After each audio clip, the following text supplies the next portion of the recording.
Buddhas and Bodhisattvas come into this world out of their vows, while ordinary beings come because of karmic forces of cause and effect. The creditors of your past and present lives come to collect their debts. They come to confront you, to demand repayment, to vent the resentment and vengeful emotions formed in this life or past lives. They may appear as humans, as spirits, as animals, or even as a mosquito carrying malaria or a powerful virus to afflict you. Everything in the universe appears accidental, but in truth, it operates according to the law of cause and effect. What is destined to happen will certainly happen, but how does it happen?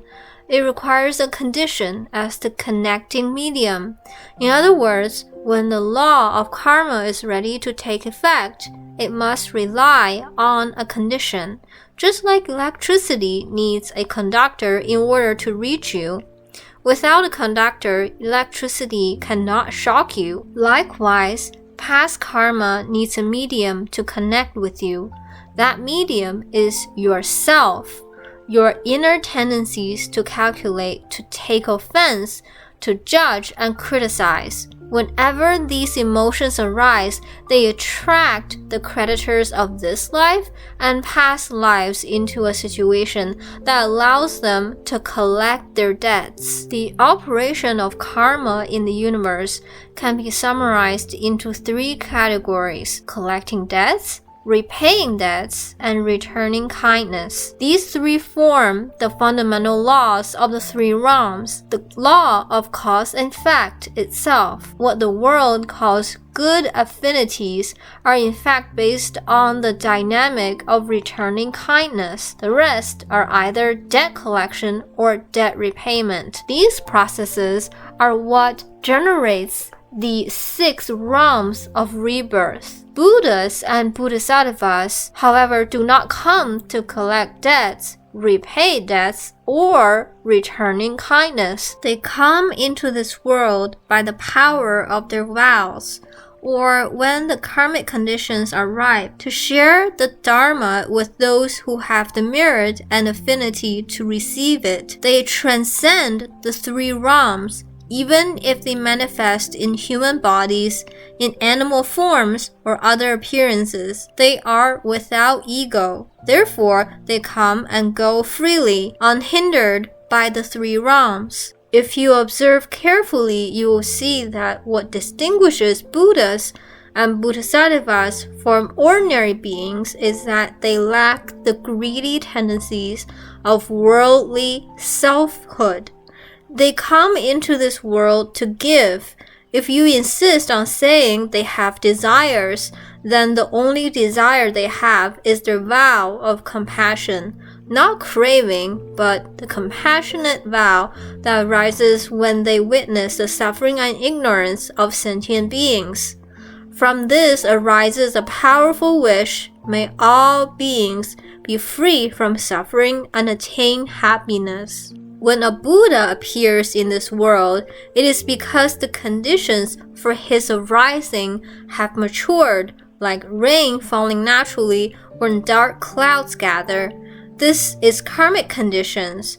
The world reaches a level of chaos and darkness where it is in deep need of the rain of Dharma, and beings with merit await an opportunity for liberation. Only when these conditions gather does the Buddha plant the seeds of liberation for those with wholesome roots. When the world becomes chaotic to the extreme, the darkness before dawn begins to thin. That is when the conditions for a Buddha's appearance are complete. Bodhisattvas, however, come continuously by the power of their vows. They are always present in the Saha world, sharing their compassion regardless of the age or condition of the world, helping beings to leave suffering and attain joy. This is why Bodhisattvas are so moving.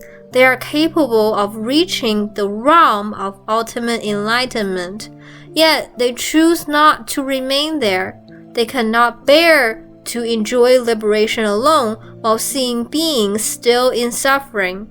The hope of the Saha world truly lies in the countless bodhisattvas of past and future who share their compassion, uphold the Dharma entrusted by Buddhas, and keep it flowing so that beings can be nourished by its light. Some oppose evil and support the weak.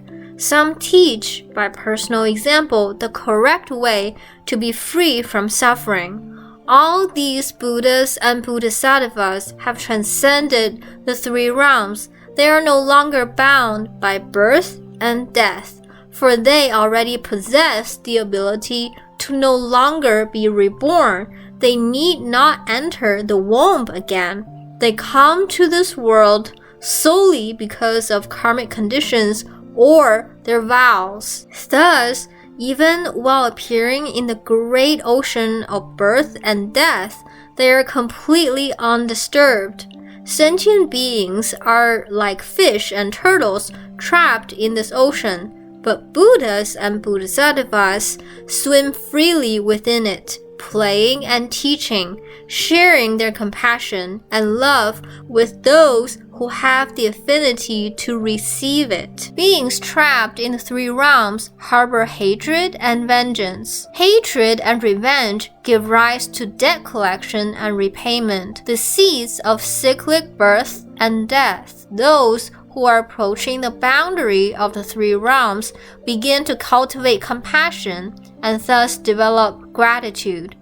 Owing to gratitude, they cannot let go of their benefactors of this or past lives, so they remain connected to the world, staying near the border of the three realms.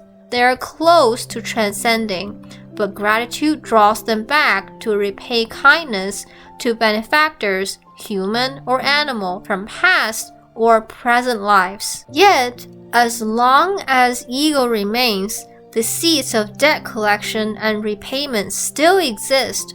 How do these karmic seeds connect to us? Through the intense emotions within us. These hot emotional states, including excitement, fervor, fanatic hatred, stir the blood and agitate the mind. These are all negative emotions. When we dislike someone, when we criticize others, who suffers first? We do. Our mood becomes uncomfortable, unpleasant, angry, blood pressure rises, the heart rate accelerates. Is there ever a time when criticizing someone makes our heart truly joyful? Is there ever a moment when feeling hostile towards someone leaves us genuinely happy?